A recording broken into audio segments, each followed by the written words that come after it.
Rebecca's the gatekeeper. Um, all right, well, good morning, everybody. Sebastian is off this week, and Scotty is out just today. So Mario and Chuck, that leaves you guys as our development team today. So I don't know what that will make your day look like, but it may be an adventure. And So, Ryan. and we have Ryan too, but he's generally focusing on releasing it. So, anyways, that's neither here nor there, but it just may kind of upend our day a little bit, covering their stuff as well. So just be aware of that is all I'm saying. All right, let's go ahead and run through stand up, and then we'll talk about whatever else. We'll look at the stand up list and go through other stuff. Okay. Well, I last week I finished up the story you assigned to me for add customer supply shipping label via standard API. I instructed Cloud to take care of this because this was very straightforward for Cloud, obviously. But I created a pull request. I think we need to check with the correct script or payload using this branch. I didn't do that because I cannot simulate that specific uh, new field. Sure. Just grab a payload and add it. Add a But 4x6 PDF. we need to add a URL in the shipping label or something like that. Okay. Yeah, Okay. you can use a UNC path. It doesn't have to be an HTTP. I mean, Oh yeah. so you could do that, and I would just include like a 4x6 PDF. That's all it's going to be, or a 4x6 PNG. I'd probably do one of each to make sure both of them work. Okay. And if you need That me to makes push sense. it out to dev, I can, so that you can use dev as the. But yeah, let me know how you want to I do it. We can. should be able to support that. Mhm. I can also deploy in dev and test it directly Okay. there. Yeah, great. Yeah. Okay, I will do that. And also, I was working on the comment Sebastian did last week in the branch. In the pull request batch component file reference. He mentioned out of scope problem, let's say, or no problem, but is a good thing to address that Yeah, I saw that this morning. in this branch. So also I was working on that. Okay. Cloud was able to resolve that already.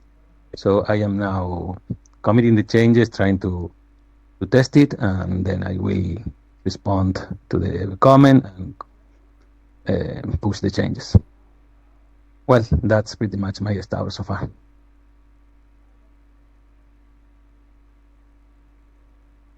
Hey, Chuck, I think you're up next. Yeah. Okay. You guys sound like you're in an echo chamber. I think maybe Ryan's thing is picking me up, or I don't know. Yeah. Anyways, Or am I talking through my webcam? Yep, sorry, no, Okay. I was, yeah. Okay. The light Teams does that happens automatically. That's funny. Yeah, it's weird. should be able to handle that. Remember. Anyway. Okay, so there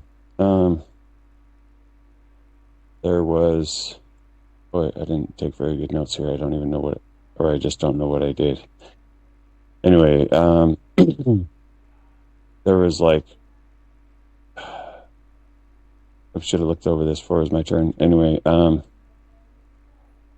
got the rate thing for DHL, the rate decrease, or that's not the right word. The increase we put on it, but I can't remember the wording for that. That we don't have any new DHL shipments, so I can't check that yet. So, but I've got a query here, so I can make sure that worked, or that's in effect. And then had to look into some.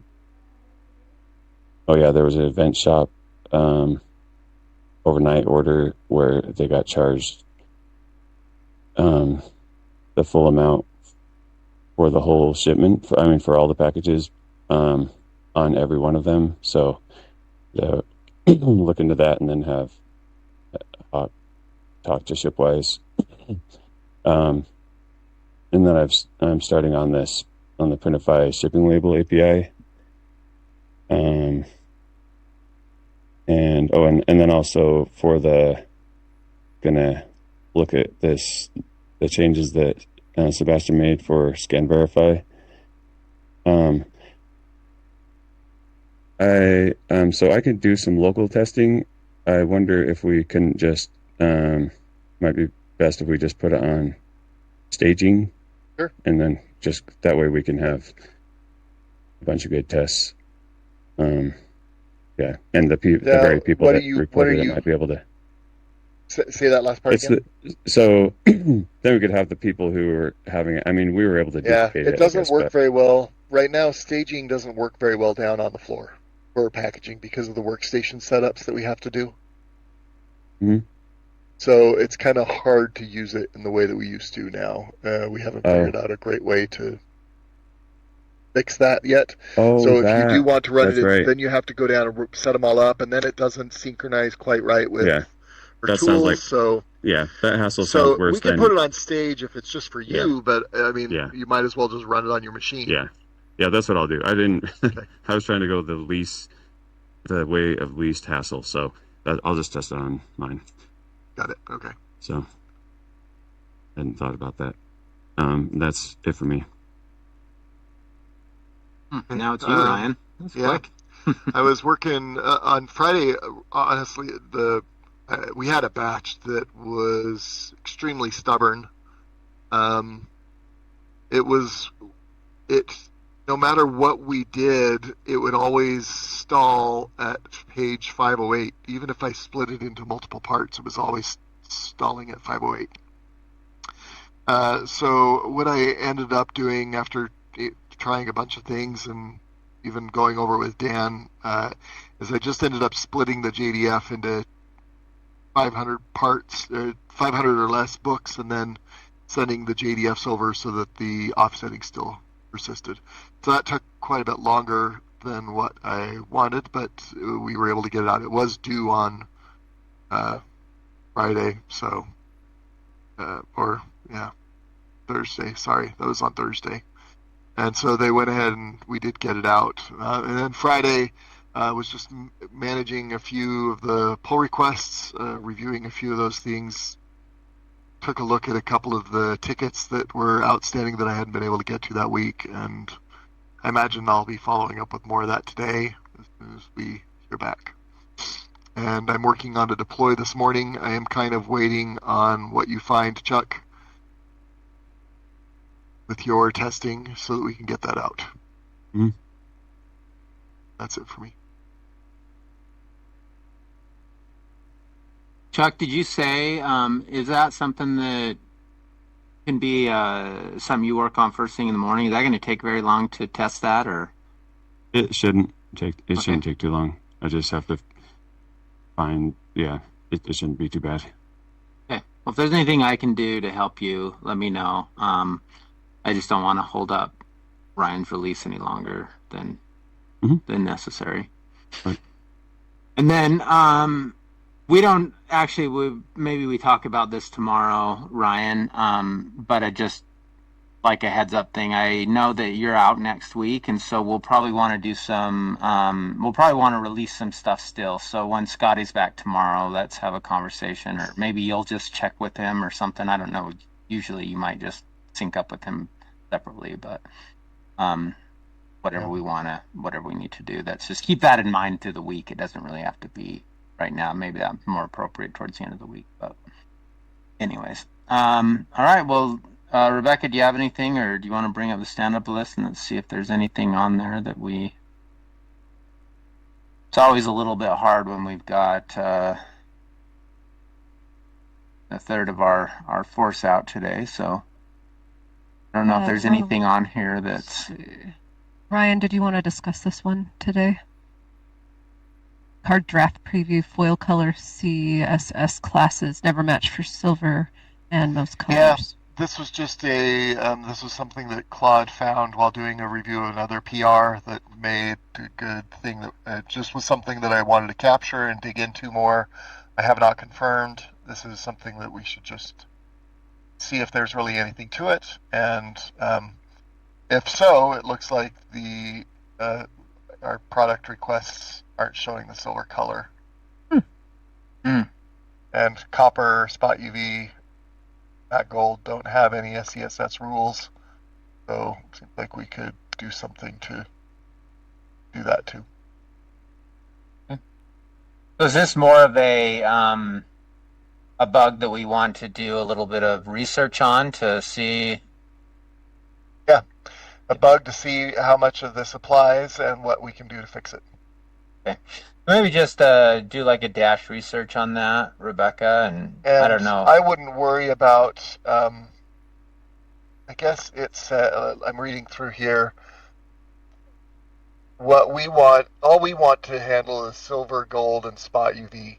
I don't think we need to worry about the iridescent, the matte gold, and the copper, because my understanding is we're not doing those anymore. So we should, I guess, check on that, see what sort of foil colors we are providing. But right now, my understanding is it's silver and gold, unless right now those are the options.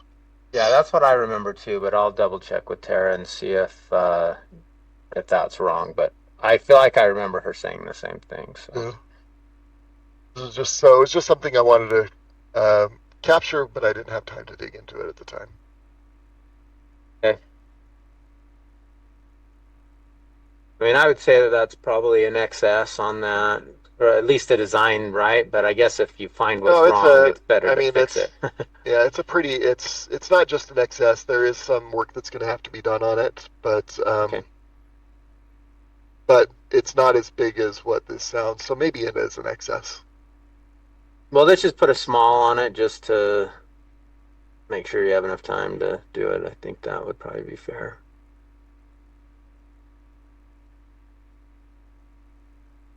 Did we want to put it in the sprint? Yeah, you could add it in there for somebody to pick up. I don't. Do we I have a don't new know. one? Oh, is it today? Is it a new day? Okay, I'll build it. Just Okay, put I'll it in put the old one, this and, one. and I'll move it forward. Okay, is there anything else on that list? You put this in, Chad. Did you want to discuss this one? Oh yeah, sure. No, you know what? I want to wait till tomorrow when Scotty's back on that, because he's a little more. I know that Chuck has some familiarity with Acumatica too, but I think I want both of them. Nick just had a request that he sent in, so I added in there. But let's talk about that tomorrow when Scotty's back. Sounds good. Hey, anybody else have anything? Okay. Well, let's get to it then. Let's see if we can get everything ready to get that release out, and hopefully it won't be 3 o'clock when we end up going like normally is the case, even though we try not to do that. All right. Well, thanks everybody. Let me know if I can help you with anything. Have a good Yeah. one. Bye. Okay, bye-bye. See ya. Bye. Bye.